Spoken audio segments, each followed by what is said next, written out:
நான் மகிழ்ச்சியை தேடிக்கொண்டிருந்த ஒரு காலத்தில் கடவுள் உன்னை எனக்கு அறிமுகப்படுத்தினார் என்று நம்பினேன். இப்போது நான் மகிழ்ச்சியாக இருப்பதற்கு கற்பனையை கூட பயன்படுத்துவதில்லை. என்னால் உன்னை மன்னிக்க முடியும், ஆனால் உன்னை திரும்ப நம்புற அளவுக்கு நான் பைத்தியம் கிடையாது. ஒருபோதும் என்னால் உனக்கு தண்டனை கொடுக்க முடியாது, ஆனால் நீ விளைவுகளை அனுபவித்துத்தான் ஆக வேண்டும்.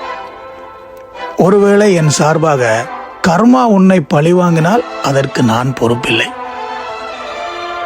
பொய்களால் தான் நீ என்னை இதுவரை நேசித்தாய் என்றால் அதை நான் கடனாக வாங்கியதாக கருதி இப்போது திருப்பி செலுத்துகிறேன். நல்ல வேளை நீ என் உணர்வுகளை பற்றி கவலைப்படவே இல்லை. இல்லை என்றால் உன்னை பற்றிய இந்த இலவச விளம்பரத்திற்கு வாய்ப்பு இருந்திருக்காது. எல்லா பயணங்களிலும் குட் பை சொல்லிவிட்டு போவதற்கு சந்தர்ப்பம் அமைவதில்லை.